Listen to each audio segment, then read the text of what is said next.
Salut les férus! Aujourd'hui, on va parler d'une affaire aussi célèbre qu'énigmatique. Une histoire que tout le monde croit connaître, mais qui, quand on la regarde de près, soulève beaucoup plus de questions qu'elle n'apporte de réponses. François Vatel s'est-il vraiment suicidé?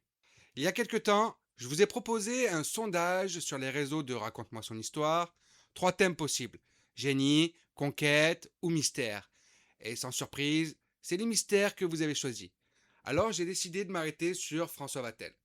Parce que cette mort au XVIIe siècle continue encore aujourd'hui de nous interroger. En avril 1671, Vatel est contrôleur général de la Bouche au service de Louis II de Bourbon-Condé. En moins de 15 jours, il doit organiser une réception gigantesque pour Louis XIV et toute sa cour. Près de 2000 invités.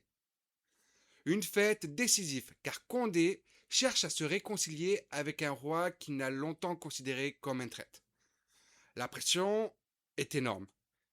La première soirée se passe mal, un rôti manque à une table, le feu d'artifice est gâché par le brouillard, le lendemain, le poisson tarde à arriver, et selon le récit le plus connu, Vatel se donne la mort en se jetant sur son épée. Cette version, nous la devons presque entièrement à Marie de Rabutin-Chantal. Mais avant de chercher à savoir s'il s'est réellement suicidé, il faut d'abord comprendre qui était Vatel, d'où il venait et comment il en est arrivé là. Revenons donc au début de son histoire.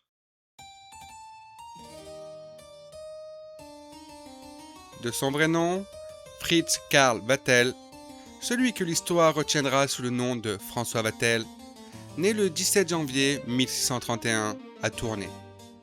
Il est issu d'un milieu modeste, fils de laboureur. Sa famille, selon plusieurs sources, aurait ensuite migré vers la Picardie. Rien ne prédestine donc Vatel au faste de la cour. Et surtout, rien ne semble l'attacher à la terre qu'il est censé travailler comme les siens. Très tôt, il refuse cette vie-là. Il aspire à autre chose. À l'âge de 15 ans, il entre en apprentissage chez un pâtissier renommé, Gian Averard, le parrain de son frère. Pendant 7 longues années, Vatel se forme à un métier exigeant, fondé sur la rigueur, la répétition et l'excellence. Un monde où l'erreur n'est pas permise. En 1653, il change d'horizon. Vatel est recruté au poste d'écuyer de cuisine, dans la maison de Nicolas Fouquet, au château de Vaux-le-Vicomte. Ce titre ne désigne pas un simple cuisinier. L'écuyer de cuisine est un officier domestique. Il surveille les approvisionnements, contrôle la qualité des produits, veille au respect du cérémonial, organise le travail des équipes et gère les dépenses liées à la table. Rapidement, le talent de Vatel et son sens de l'organisation se remarquent. Il gravit les échelons et devient maître d'hôtel de Nicolas Fouquet, alors surintendant des finances, l'un des hommes les plus puissants du royaume. La confiance est totale. Vatel ne se contente plus de gérer la table, il supervise la vie du château, les flux d'argent, les déplacements, les hommes. Certaines sources évoquent même des missions de renseignement pour le compte de Fouquet. Vatel est désormais un homme de l'ombre, mais un homme qui voit beaucoup.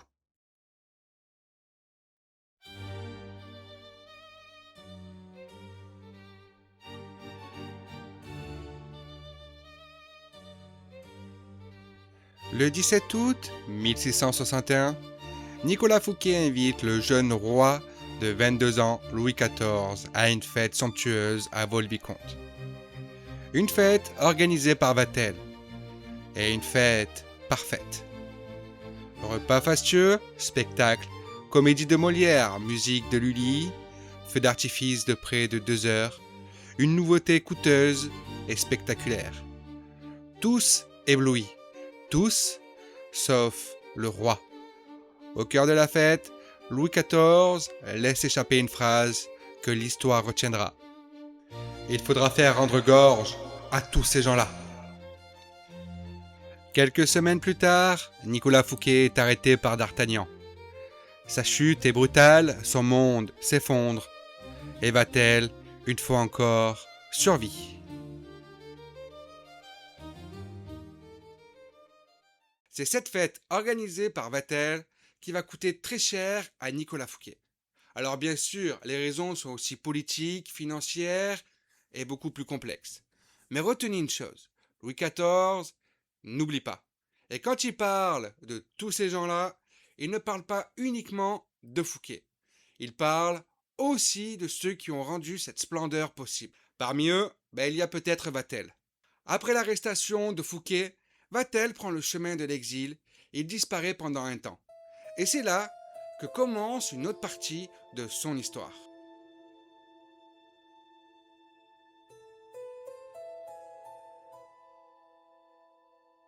Après l'arrestation de Nicolas Fouquet, Vatel n'a plus sa place en France. Comme beaucoup d'hommes liés à l'ancien surintendant, il disparaît. Il choisit l'exil, direction l'Angleterre. Sur cette période de sa vie, les sources sont rares, très rares. On ignore combien de temps il y reste, ce qu'il fait exactement et dans quelles conditions il survit. Mais une chose est certaine, son nom ne tombe pas dans l'oubli. Vatel continue d'évoluer dans les cercles liés à l'ancien réseau de Fouquet. C'est durant cet exil qu'il aurait croisé un autre homme marqué par la disgrâce, Jean Hérault de Gourville, proche de Fouquet et fin connaisseur des jeux du pouvoir.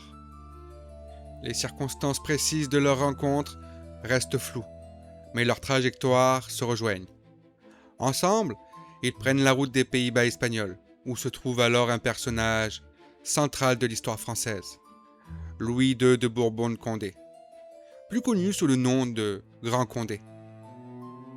Condé n'est pas un inconnu. Héros militaire dans sa jeunesse, il a aussi été l'un des acteurs majeurs des troubles de la Fronde, période durant laquelle le jeune Louis XIV a vu son autorité directement menacée. Pour le cardinal Mazarin, Condé n'est pas infidèle, et pour le roi, il deviendra un adversaire. Condé change alors de camp. Il combat la France aux côtés de l'Espagne. Aux yeux de Louis XIV, il est un traître. Ce n'est qu'en 1659, après la victoire française et la paix conclue avec l'Espagne, que Condé est autorisé à rentrer en France. Un retour sous condition, une réhabilitation fragile. En 1660, Condé retrouve son château de Chantilly. Et dans son entourage, Vatel apparaît à nouveau. Il est nommé maître de la bouche, un poste stratégique. Vatel n'est plus seulement un organisateur, il devient le garant du prestige, de l'image et du cérémonial du prince. Mais Condé le sait, sa réconciliation avec le roi n'est pas acquise, il doit prouver sa loyauté. Alors, une idée s'impose.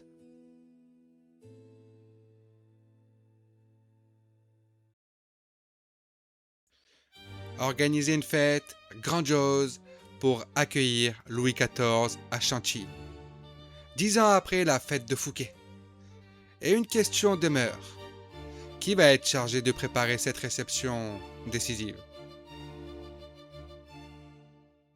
Alors une question s'impose.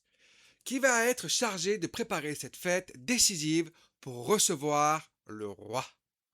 La réponse, vous la connaissez déjà. C'est François Vatel. Et c'est maintenant que l'on va vraiment entrer au cœur de cette affaire.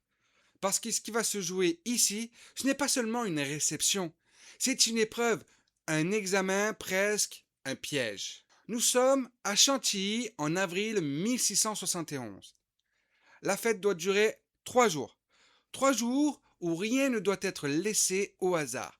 Car derrière chaque plat, chaque décor, chaque minute de retard, il y a l'honneur du Grand Condé et le regard du roi, bien évidemment. À partir de maintenant, imaginez la scène. Mettez vos habits à la française, votre juste corps, votre culotte, vos bas de soie, vos chaussures à talons. N'oubliez pas la perruque, c'est la plus importante. Tout est prêt. Tout doit être parfait. La fête peut enfin commencer. C'est un moment clé de cette histoire. Dans la journée du 8 avril 1671, le grand Condé annonce à Vatel qu'il devra organiser une réception somptueuse pour accueillir Louis XIV et toute sa cour. La date est fixée, le 23 avril. 15 jours. 15 jours pour préparer l'impossible. Au total, près de 2000 invités sont attendus. Ils devront être logés, nourris et divertis au château de Chantilly, mais aussi dans les auberges aux alentours. Pour faire face à cette tâche titanesque, Vatel reçoit une somme considérable, 50 000 écus. À partir de cet instant, le destin du Grand Condé est littéralement entre ses mains. Le jeudi 23 avril au soir a lieu le premier grand repas en l'honneur du roi, après une chasse aux cerfs, qui a eu lieu dans l'après-midi. 4 banquets sont servis, répartis sur 25 tables en 5 services, sans compter les nombreuses célébrations prévues autour du dîner. Depuis plusieurs jours, Vatel dort à peine. Il est partout à la fois. Plan de table, organisation de cuisine, recrutement du personnel, commande de nourriture fraîche. Rien ne doit être laissé au hasard. Mais le premier faux pas survient.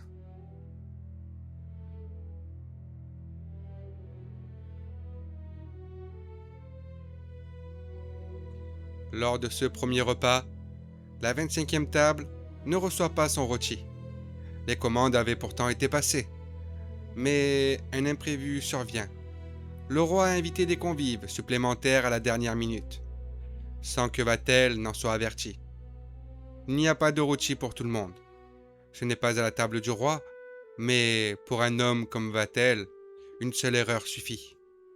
Le coup est dur et la soirée n'est pas terminée. À l'extérieur, dans les jardins et sur les balcons, une grande surprise attend le roi. Un feu d'artifice, pensé comme un hommage éclatant, presque solaire. Mais ce soir-là, un épais brouillard recouvre Chantilly. Les nuages étouffent la lumière, le feu d'artifice n'a pas l'effet espéré. Pour Vatel, c'est un second échec.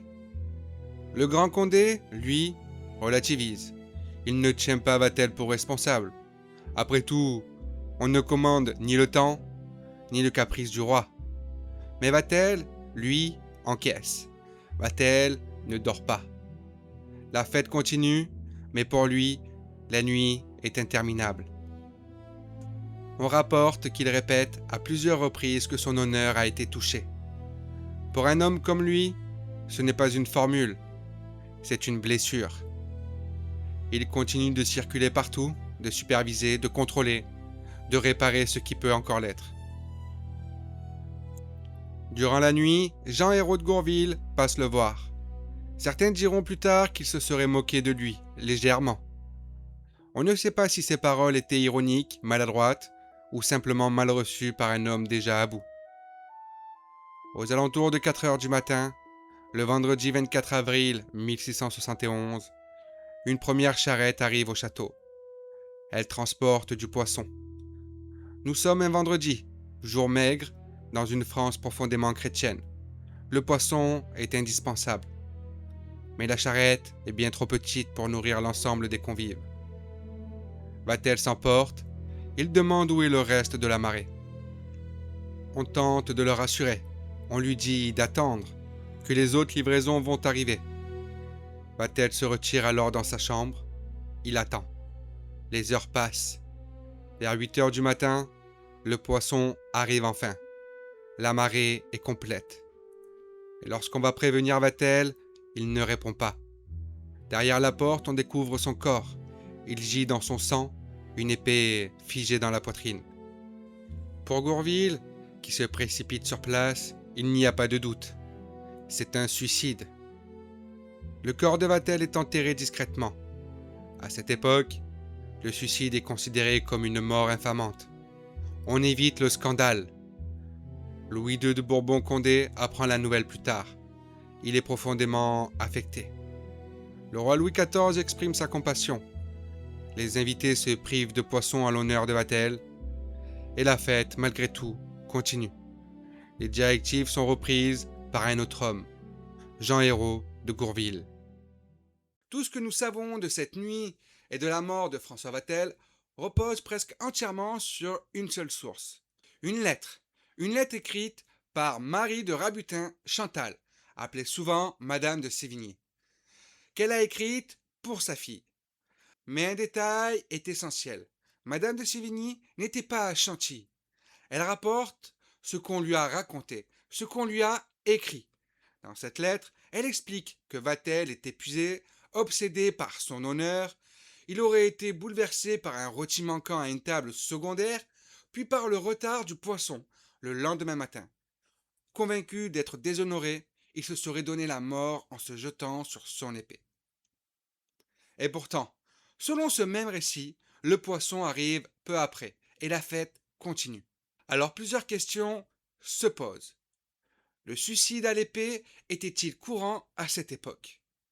Vatel est-il réellement mort pour un simple retard de repas? Ou quelqu'un a-t-il profité de cette situation? Avant de parler de suspect, il faut d'abord regarder de près cette lettre, car c'est elle qui a façonné toute l'histoire.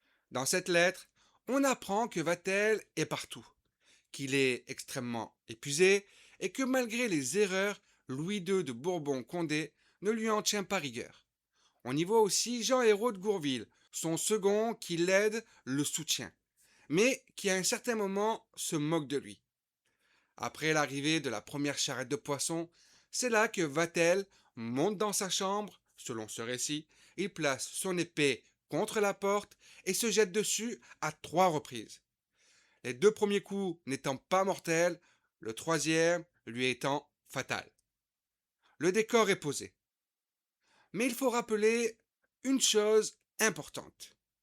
Marie de Rabutin-Chantal a écrit énormément de lettres et elle aimait donner du relief à tout ce qu'elle racontait. Surtout, elle n'était pas présente ce soir-là à Chantilly. Elle rapporte ce qu'on lui a raconté.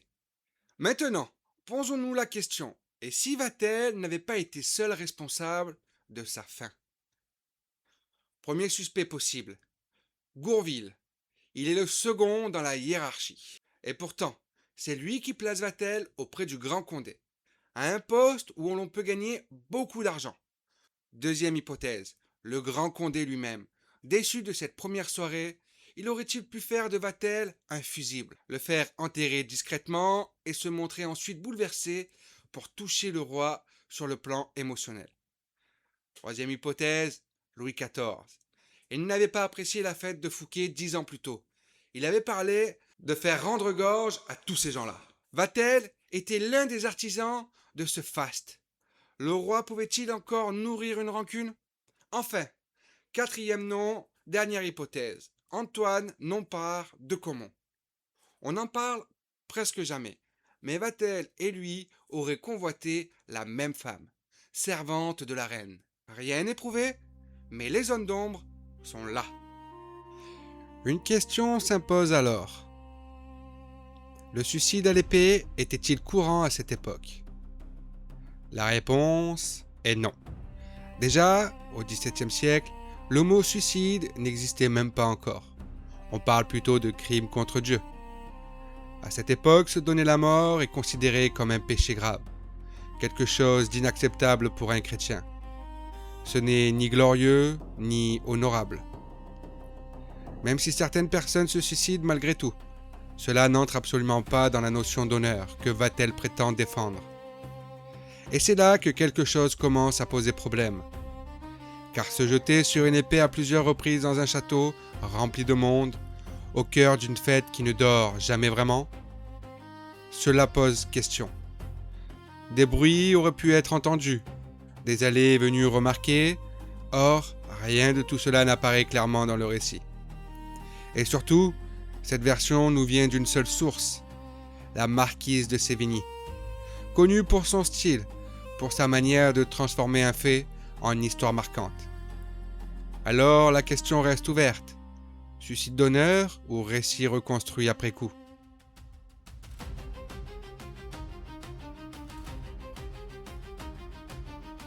On pourrait penser à un meurtre.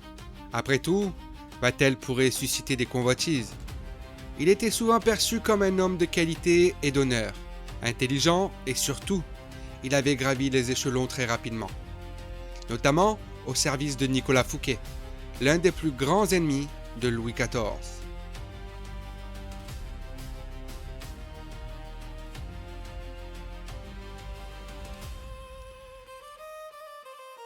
À la lecture de la lettre de Madame de Sévigné, on pourrait croire que Gourville était le second de Vatel. Mais en réalité, ce n'est pas le cas. Gourville était directement surintendant au service du Grand Condé. Il se situe donc au-dessus de Vatel dans la hiérarchie. C'est un homme de pouvoir, un financier, un proche du prince. C'est d'ailleurs lui qui rapproche Vatel du Grand Condé et lui permet d'obtenir ce poste prestigieux. Alors une question se pose. Pourquoi aurait-il voulu du mal à Vatel ? La seule hypothèse directe serait une altercation. Après une énième moquerie, Vatel, épuisé et à bout, aurait pu rentrer dans une colère incontrôlée. Une dispute aurait éclaté et Vatel aurait pu y perdre la vie. Rien ne le prouve, mais cette possibilité existe. Ce qui place surtout Gourville dans la liste des suspects, c'est ce qui se passe après la mort de Vatel. C'est lui qui fait enterrer le corps rapidement. Cela peut paraître suspect. Aurait-il voulu éviter les questions et étouffer l'affaire ? Mais une autre lecture est possible. À cette époque, les personnes qui se donnent la mort n'ont pas le droit à des funérailles normales. Gourville connaissait Vatel depuis longtemps. Il était peut-être son ami. Il a peut-être voulu lui rendre un dernier service. Un autre élément trouble toutefois le tableau. Gourville a déjà été condamné à mort par le passé pour s'être opposé au roi, avant d'obtenir une grâce. Dans ce contexte, voir Vatel organiser une fête aussi incroyable et potentiellement gagner encore plus de reconnaissance et de pouvoir aurait pu être vécu comme un affront.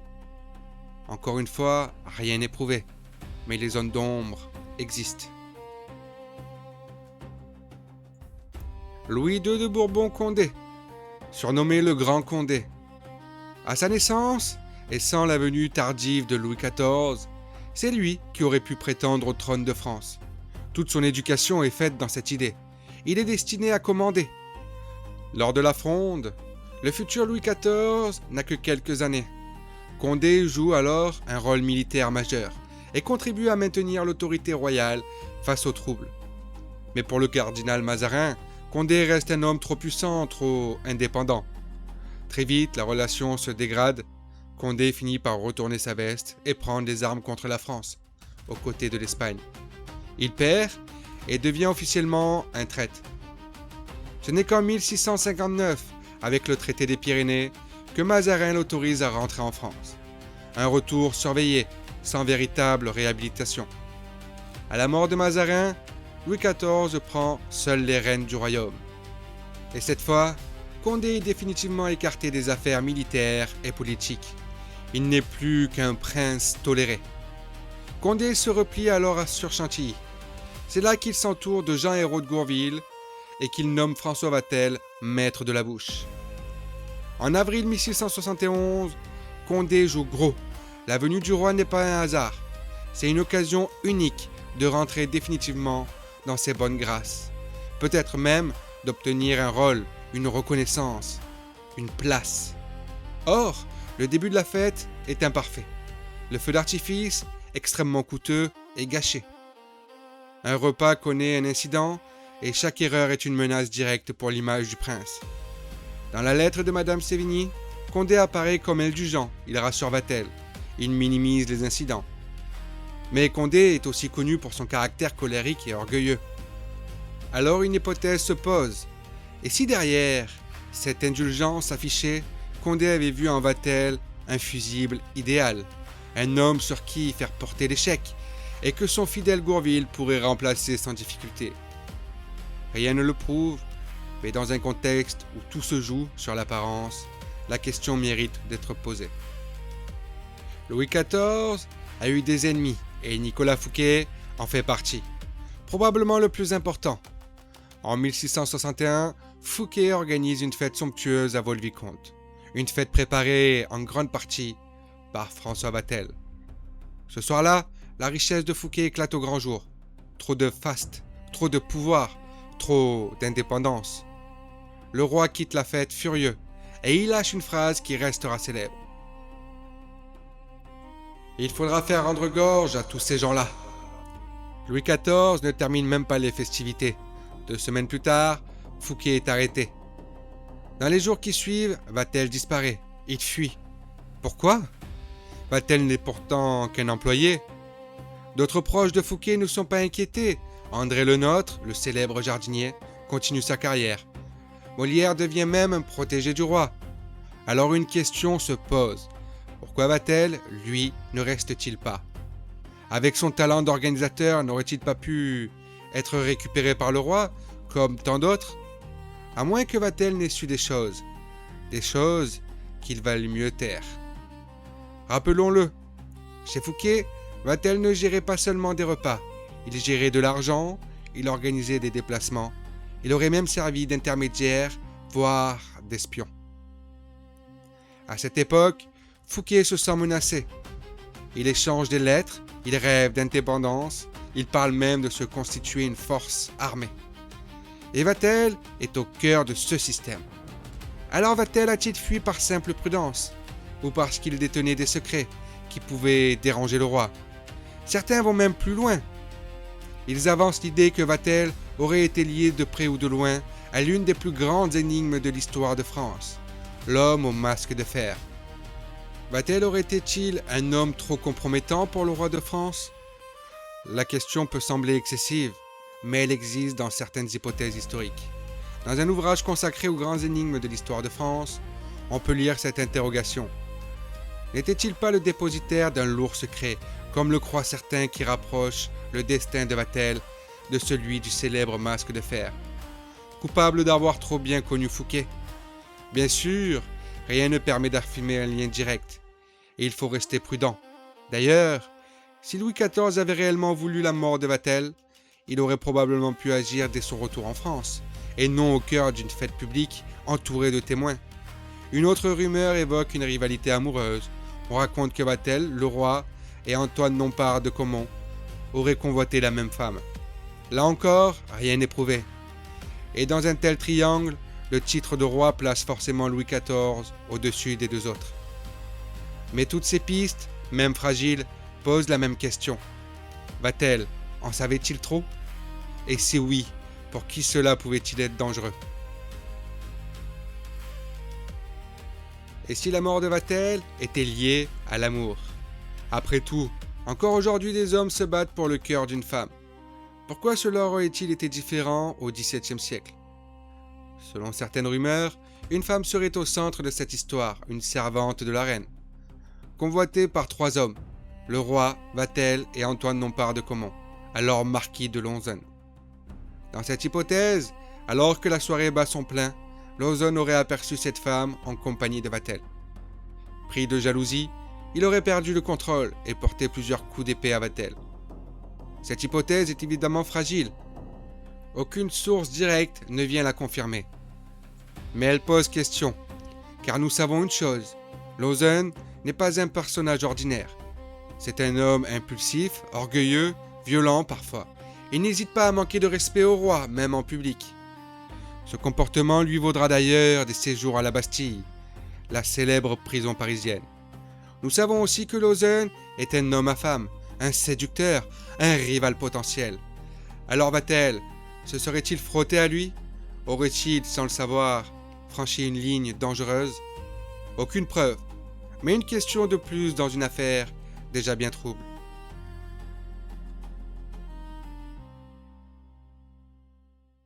Wow! 4 suspects de haut vol, pour un homme à qui on a même attribué la crème chantilly. Bon, on le sait, la recette arrive bien après lui, mais bref, c'est pas le sujet. On a vu ensemble des suspects puissants, crédibles, parfois inquiétants, et pourtant, il y a un dernier suspect dont on n'a pas encore parlé. Et pour moi, c'est peut-être le plus crédible. Allez, je te vois venir. C'est qui? C'est quoi? Mais avant, revenons 2 secondes sur cette histoire des 3 coups d'épée. Perso, j'y crois pas, hein. Je te le dis clairement. C'est mon hypothèse, je ne suis pas historien, donc ma parole ne vaut pas un clou. Mais trois coups d'épée, c'est chaud, hein. C'est chaud. Moi, perso, au premier, j'appelle direct ma mère pour qu'elle vienne me chercher, hein. Ah, pas parce que je suis fragile, mais trois coups, pour moi, c'est short quand même, hein. Donc le suicide, perso, je le balaye. On sait que Marie de Rabutin, Chantal, Madame de Sévigny, aimait romancer ses lettres. Elle en a écrit des centaines, et elle est réputée pour ça. Et attention, on peut aussi la remercier, parce que sans elle, on ne saurait probablement rien de cette affaire. Mais voilà, Vatel dit lui-même dans cette lettre qu'il n'a pas dormi depuis 12 jours. Rien que ça affaiblit un homme. Ajoute ça le stress, la pression, peut-être même le manque de nourriture. Et alors, mon dernier suspect, c'est simple. Le burn-out, l'épuisement total, une mort de stress. Pour moi, ce n'est peut-être ni un meurtre, ni un suicide, mais un corps qui lâche. Après, peut-être que j'oublie quelque chose. Peut-être qu'il y a un détail qui m'échappe. Et si c'est le cas, n'hésite pas à me le dire en commentaire. Mais pour moi aujourd'hui, François Vatel est peut-être mort d'en avoir trop fait. Peut-être qu'il y a du poison dans l'affaire, on pourrait aussi partir dans tous les sens. Mais bon, j'ai une dernière question pour toi. Vatel s'est-il suicidé? Et voilà, on arrive presque à la fin de cet épisode. J'aimerais vous partager un objectif personnel. Un objectif que je ne pourrais pas atteindre sans vous. Mon but, c'est d'atteindre les 1000 abonnés avant la fin de l'année 2026. Et pour ça, vous êtes l'élément clé. Vous êtes essentiel. Et parfois, le like, ça ne suffit pas. Le commentaire, la discussion, la curiosité, c'est ça qui fait vivre un épisode. Poussons-le ensemble un peu plus loin. Partagez-le. En vérité, ça ne vous prendra que quelques secondes. De mon côté, j'ai passé des jours et des jours à écrire, à monter, à enregistrer cet épisode. Alors votre soutien compte énormément pour qu'on puisse avancer ensemble. En tout cas, merci sincèrement d'avoir regardé cette vidéo jusqu'au bout.